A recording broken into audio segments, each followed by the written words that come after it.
राधे राधे, जय श्री कृष्णा। सोनी व्रत कथाएं चैनल की तरफ से आप सभी का हार्दिक स्वागत है। आज गुरुवार के दिन आप सभी सुनेंगे बृहस्पति देव की बहुत ही दुर्लभ कथा।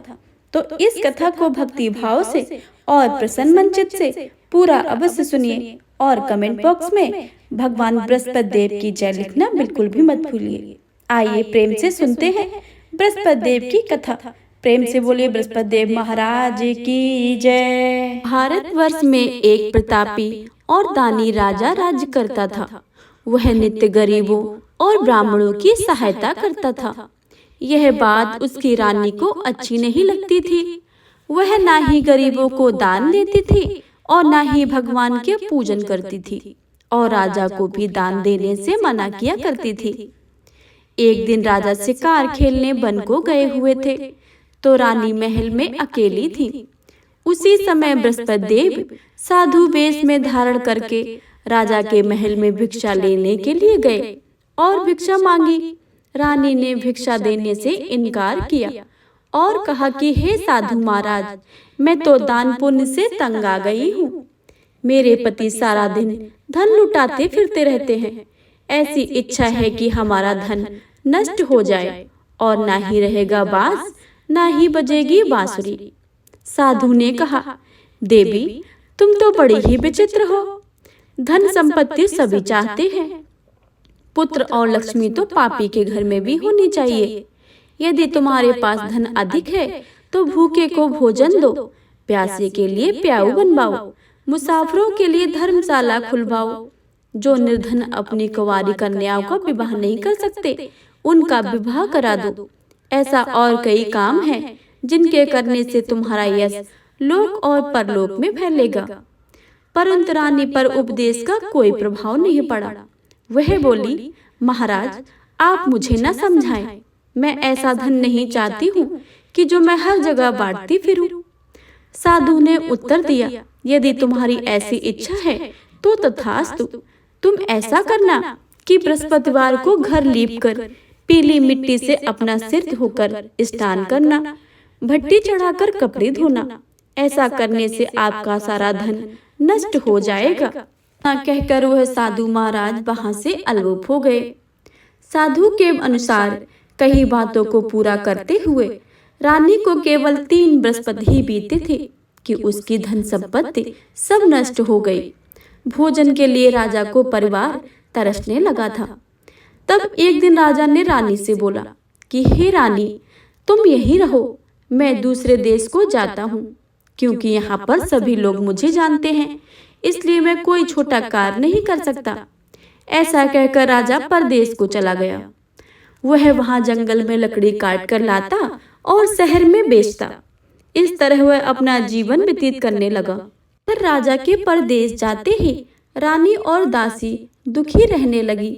एक बार जब रानी और दासी को 7 दिन तक भोजन के रहने पड़ा तो रानी ने अपनी दासी से कहा कि हे दासी, पास के ही नगर में मेरी बहन रहती है। वह बड़ी ही धनवान है। तू उसके पास जा और कुछ लेकर आ ताकि थोड़ी बहुत गुजर बसर हो जाए। दासी रानी की बहन के पास गई। उस दिन गुरुवार था और रानी की बहन उस समय बृहस्पति देव की व्रत की कथा सुन रही थी। दासी ने रानी की बहन को अपनी सारी संदेश दिया, लेकिन रानी की बड़ी बहन ने कोई उत्तर नहीं दिया। जब दासी को रानी की बहन से कोई उत्तर नहीं मिला तो वह बहुत दुखी हुई और क्रोध भी आया। दासी ने वापस आकर रानी को सारी बातें बता दी। रानी सुनकर अपने भाग्य को कोसा। उधर रानी की बहन ने सोचा कि मेरी बहन की दासी आई थी, परंतु मैं उससे बोल नहीं पाई। वह बहुत दुखी हुई। कथा सुनकर और पूजन समाप्त करके वह अपनी बहन के घर आई और कहने लगी, हे बहन, मैं बृहस्पतिवार का व्रत कर रही थी। तुम्हारी दासी मेरे घर आई थी, परंतु जब तक कथा होती है तब तक ना ही उठते हैं और ना ही कुछ बोलते हैं, इसलिए मैं नहीं बोली। क्यों दासी क्यों गई थी? रानी बोली, बहन तुमसे क्या छिपाऊं, हमारे घर में खाने को अनाज नहीं था। ऐसा कहते कहते रानी की आंखें भर आईं। उसने दासी समेत पिछले 7 दिनों से भूखे रहने की बात अपनी बहन को विस्तार पूर्वक सुना दी। रानी की बहन बोली, देखो बहन, भगवान बृहस्पति देव सबकी मनोकामना को पूर्ण करते हैं। देखो, शायद तुम्हारे घर में भी अनाज रखा हो। पहले तो रानी को विश्वास नहीं हुआ, पर बहन के आग्रह करने पर उसने अपनी दासी को अंदर भेजा तो सचमुच अनाज से भरा एक घड़ा मिल गया। यह देखकर दासी को बड़ी ही हैरानी हुई। दासी रानी से कहने लगी कि हे रानी, जब हमको भोजन नहीं मिलता है तो हम व्रत ही तो करते हैं, इसलिए क्यों ना इस व्रत की और कथा को विधि पूछ ली जाए ताकि हम भी व्रत कर सके। तब रानी ने अपनी बहन से बृहस्पतिवार व्रत के बारे में पूछा। उसकी बहन ने बताया, बृहस्पतिवार के व्रत से में चने और मुनक्का से विष्णु भगवान के केले की जड़ से पूजन करें तथा दीपक जलाएं, व्रत की कथा सुने और पीला भोजन ही करें। इससे बृहस्पति देव प्रसन्न हो जाते हैं। व्रत और पूजन विधि बताकर रानी की बहन अपने घर को लौट गई। 7 दिन के बाद जब गुरुवार आया तो रानी और दासी ने व्रत रखा। घुड़साल में जाकर चना और गुड़ लेकर आई। फिर उसे केले की जड़ तथा विष्णु भगवान का पूजन किया। अब पीला भोजन कहाँ से लाएं? इस बात को लेकर दोनों बहुत दुखी थे। चूंकि उन्होंने व्रत रखा था, इसलिए बृहस्पति देवता उन पर प्रसन्न थे। इसलिए वे एक साधारण व्यक्ति का रूप धारण करके 2 थाली में सुंदर पीला भोजन दासी को दे गए। भोजन पाकर दासी बहुत प्रसन्न हुई और फिर रानी के साथ मिलकर भोजन ग्रहण किया। उसके बाद वे सभी गुरुवार को व्रत और पूजन करने लगी। बृहस्पति भगवान की कृपा से उनके पास फिर से धन संपत्ति आ गई, परंतु रानी फिर से पहले की तरह आलस्य करने लगी। तब दासी बोली, देखो रानी, तुम पहले भी इस प्रकार आलस्य करती थी। तुम्हें धन रखने में कष्ट होता है, इस कारण सभी धन नष्ट हो गया है। और जब जब भगवान बृहस्पति की कृपा से धन मिला है तो तुम्हें फिर से आलस्य होता है। रानी को समझाते हुए दासी कहती है कि बड़ी मुसीबतों के बाद हमने यह धन पाया है, इसलिए हमें दान पुण्य करना चाहिए।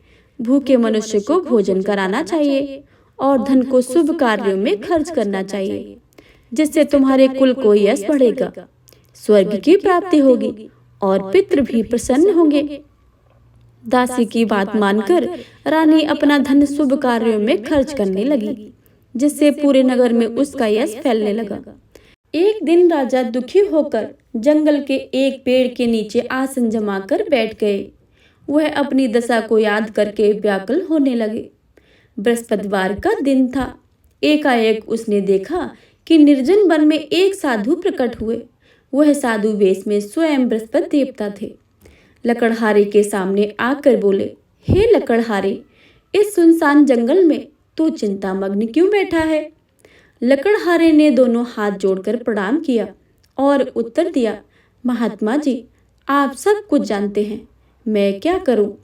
यह कहकर रोने लगे और साधु को अपनी आत्मकथा सुनाई।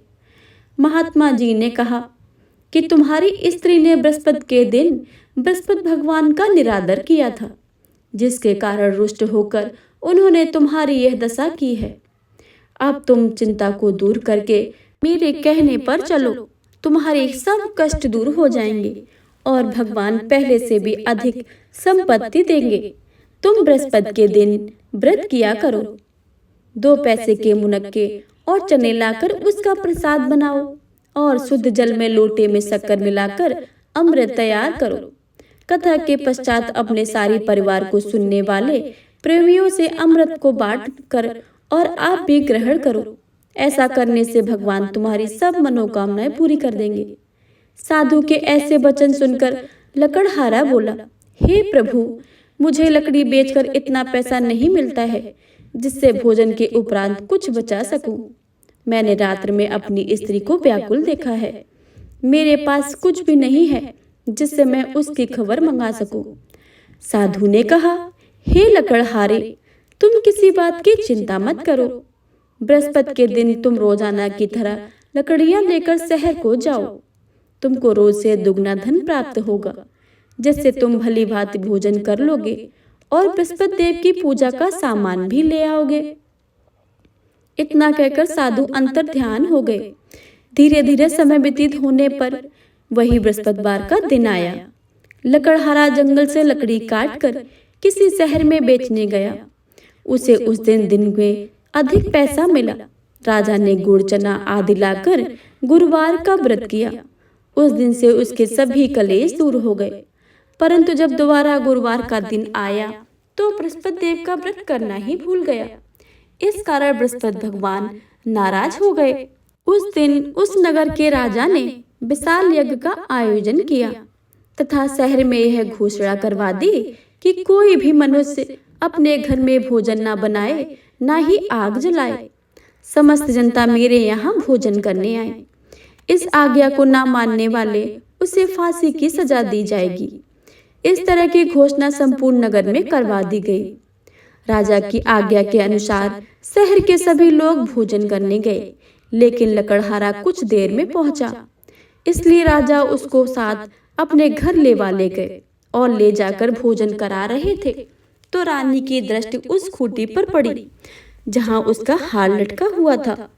वह वहां पर दिखाई नहीं दिया तो रानी ने निश्चय किया कि मेरा यह हार इस मनुष्य ने चुरा लिया है। उसी समय सिपाहियों को बुलाकर उसको कारागार में डलवा दिया।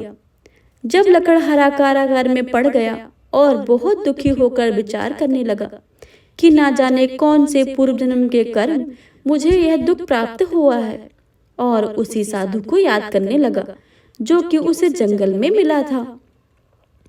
उसी समय तत्काल बृहस्पति देव साधु के रूप में प्रकट हुए और उसकी दशा को देखकर कहने लगे, अरे मूर्ख, तूने बृहस्पतिवार की कथा नहीं करी है, इस कारण तुझे दुख प्राप्त हुआ है। अब चिंता मत कर, बृहस्पतिवार के दिन कारागार के दरवाजे पर 4 पैसे पड़े मिलेंगे। उनसे तू बृहस्पति देव की पूजा करना, तेरे सभी कष्ट दूर हो जाएंगे। बृहस्पति के दिन उसे 4 पैसे मिले। लकड़हारे ने कथा कही। उसी रात्र को बृहस्पति देव ने उस नगर के राजा को स्वप्न में कहा, हे राजा, तुमने जिस आदमी को कारागार में बंद कर दिया है वह निर्दोष है, वह राजा है, उसे छोड़ देना। रानी का हार उसी खूंटी पर लटका था। अगर तू ऐसा नहीं करेगा तो मैं तेरा राज्य को नष्ट कर दूंगा। इस तरह रात्र के स्वप्नों को देखकर राजा प्रातःकाल उठा और खूंटी पर हार देखकर लकड़हारे को बुलाकर क्षमा मांगी और लकड़हारे को योग्य सुंदर वस्त्र आभूषण देकर विदा कर दिया। बृहस्पति देव की आज्ञा के अनुसार लकड़हारा अपने नगर को चल दिया। राजा जब अपने नगर के निकट पहुंचा तो उसे बड़ा ही आश्चर्य हुआ। नगर में पहले से अधिक बाग, तालाब, कुएं और बहुत सी धर्मशालाएं, मंदिर आदि बन गई हैं। राजा ने पूछा कि किसके बाग और धर्मशाला है। तब नगर के सब लोग कहने लगे, यह रानी और बांदी के हैं। तो राजा को आश्चर्य हुआ और बहुत गुस्सा भी आया। तब रानी ने यह खबर सुनी कि राजा आ रहे हैं तो उन्होंने बांदी से कहा कि हे दासी, देख राजा हमको कितनी बुरी हालत में छोड़ गए थे। हमारी ऐसी हालत देखकर वह लौट ना जाएं, इसलिए तू दरवाजे पर खड़ी हो जा। आज्ञा के अनुसार दासी दरवाजे पर खड़ी हो गई। राजा आए तो उन्हें अपने साथ लिवा लाई। तब राजा ने क्रोध में आकर अपनी रानी से पूछा कि यह धन तुम्हें कैसे प्राप्त हुआ है। तब उन्होंने कहा कि यह हमें धन बृहस्पति देव के व्रत करने के प्रभाव से प्राप्त हुआ है। राजा ने निश्चय किया कि 7 रोज के बाद जो सभी बृहस्पति देव का पूजन करते हैं, परंतु मैं प्रतिदिन दिन में 3 बार कहानी कहूंगा, रोज व्रत किया करूंगा। अब हर रोज समय राजा के दुपट्टे में चने की दाल बंधी रहती थी और दिन में 3 बार कहानी कहते थे। एक रोज राजा ने विचार किया कि चलो अपनी बहन के घर वहां आए। इस तरह निश्चय करके राजा घोड़े पर सवार होकर अपनी बहन के यहाँ को चलने लगा। मार्ग में उसने देखा कि कुछ आदमी एक मुर्दे को लिए जा रहे थे। उन्हें रोककर राजा कहने लगा, अरे भाइयों, मेरे बृहस्पति देव की कथा को सुन लो। वे बोले, हमारा तो आदमी मर गया है और इसको अपनी कथा की पड़ी है। परंतु कुछ आदमी बोले, अच्छा कहो, तुम्हारी कथा को भी सुनेंगे। राजा ने दाल निकाली और कथा आधी हुई तो मुर्दा हिलने लग गया, और जब कथा समाप्त हो गई तो राम राम कहकर मनुष्य उठकर खड़ा हो गया। आगे मार्ग में उसे एक किसान खेत में हल चलाता हुआ मिला। राजा ने उसे देखकर और उससे बोले, अरे भाई, मेरे बृहस्पति देव की कथा को सुन लो। किसान बोला, जब तक मैं तेरी कथा सुनूंगा तब तक 4 हरिया जोत लूंगा। जा अपनी कथा किसी और को ही सुनाना। इस तरह राजा आगे चलने लगा। राजा के हटते ही बैल पछाड़ खाकर गिर गए और किसान के पेट में बड़ी जोर से दर्द होने लगा। उस समय उसकी माँ रोटी लेकर आई थी। उसने जब यह देखा तो अपने पुत्र से सारा हाल पूछा और बेटे ने भी सब हाल कह दिया। तो बुढ़िया माई दौड़ी दौड़ी उस घुड़सवार के पास गई और उससे बोली कि मैं तेरी कथा सुनूंगी, तू अपनी कथा मेरे खेत पर चलकर ही कहना। राजा ने बुढ़िया के खेत पर जाकर कथा कही, जिसके सुनते ही बैल उठ खड़े हुए और किसान के पेट का दर्द भी बंद हो गया। राजा अपनी बहन के घर पहुंचा। बहन ने भाई की खूब मेहमानी की। दूसरे रोज प्रातःकाल राजा जब जगा तो वह देखने लगा कि सब लोग भोजन कर रहे हैं। राजा ने अपनी बहन से कहा, ऐसा कोई मनुष्य है कि जिसने भोजन नहीं किया हो? मेरे बृहस्पतिवार की कथा को सुन ले। बहन बोली, हे भैया, यह ऐसा देश है कि पहले यहाँ लोग भोजन करते हैं, बाद में अन्य काम करते हैं। अगर कोई पड़ोस में है तो मैं देख आऊं। वह ऐसा कहकर देखने चली गई, परंतु उसे कोई ऐसा व्यक्ति नहीं मिला जिसने भोजन न किया हो। अतः वह एक कुमार के घर गई जिसका लड़का बीमार था। उसे मालूम हुआ कि उनके यहाँ 3 रोज से किसी ने भोजन नहीं किया है। रानी अपने भाई की कथा सुनने के लिए कुम्हार से यहाँ तैयार हो गया। राजा ने जाकर बृहस्पतिवार की कथा कही और जिसको सुनकर उसका लड़का ठीक हो गया। अब तो राजा की प्रशंसा होने लगी। एक रोज राजा ने अपनी बहन से कहा कि हे बहन, हम अपने घर को जाएंगे, तुम भी तैयार हो जाओ। राजा की बहन ने अपनी सास से कहा। सास ने कहा कि हाँ चली जा, परंतु अपने लड़के को मत ले जाना, क्योंकि तेरे भाई की कोई औलाद नहीं है। बहन ने अपने भैया से कहा, हे भैया, मैं तो चलूंगी पर मेरा बालक नहीं जाएगा। राजा बोला, जब बालक नहीं जाएगा तो तू भी क्या करेगी? बड़े दुखी मन से राजा अपने नगर को लौट आया। राजा ने अपनी रानी से कहा, हम निर्वंशी हैं, हमारा मुंह देखने का धर्म नहीं है और कुछ भोजन आदि नहीं किया। रानी बोली, हे प्रभु, बृहस्पति देव ने हमें सब कुछ दिया है और हमें औलाद भी अवश्य ही देंगे। उसी रात को बृहस्पति देव ने राजा के स्वप्न में कहा, हे राजा, उठ, सभी सोच त्याग दे, तेरी रानी गर्भ से है। राजा की यह बात सुनकर बहुत ही बड़ी खुशी हुई। 9वें महीने में उसके गर्भ में एक सुंदर पुत्र पैदा हुआ। तब राजा बोला, हे रानी, स्त्री बिना भोजन के रह सकती है, पर बिना कहे नहीं रह सकती है। जब मेरी बहन आए तो तुम उससे कुछ मत कहना। रानी ने सुनकर हाँ कर दिया। जब राजा की बहन ने शुभ समाचार सुना तो वह बहुत खुशी हुई और बधाई लेकर अपने भाई के घर आई। तभी रानी ने कहा, घोड़ा चढ़कर तो नहीं आई, गधा चढ़ी आई है। राजा की बहन बोली, भाभी, मैं इस प्रकार न कहती तो तुम्हें औलाद कैसे प्राप्त होती? बृहस्पति देव ऐसे ही हैं, जैसी जिसकी मन में कामनाएं होती हैं सभी को पूर्ण करते हैं। जो सद्भावना पूर्वक बृहस्पतिवार का व्रत करते हैं एवं कथा को पढ़ते हैं अथवा सुनते हैं, दूसरे को सुनाते हैं, बृहस्पति देव उसकी सभी मनोकामना पूर्ण करते हैं। प्रेम से बोलिए, बृहस्पति भगवान की जय, विष्णु भगवान की जय। बृहस्पति देव की आरती। जय बृहस्पति देवा, ओम जय बृहस्पति देवा, छिन छिन भोग लगाऊं, कंदली फल मेवा। ओम जय बृहस्पति देवा, तुम पूर्ण परमात्मा, तुम अंतर्यामी, जगत पिता जगदीश्वर, तुम सबके स्वामी। ओम जय बृहस्पति देवा, चरणामृत निज निर्मल, सब पातक हरता, सकल मनोरथ दायक कृपा करो भरता। ओम जय बृहस्पति देवा।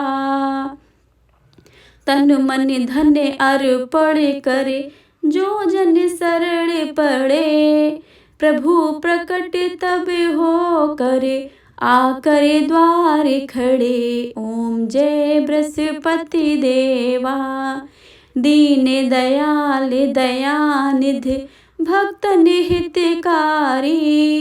पाप दोष सब हरता, भवबंधन हारी। ओम जय बृहस्पति देवा। सकल मनोरथ दायक, सब संशय हारो। विषय विकार मिटाओ, संतन सुखकारी। ओम जय बृहस्पति देवा। जो कोई आरती तेरी, प्रेम सहित गावे। जेठानंद आनंद करे, सो निश्चय पावे। ओम जय बृहस्पति देवा। ओम जय बृहस्पति देवा। ओम जय बृहस्पति देवा। प्रेम से बोले विष्णु भगवान की जय।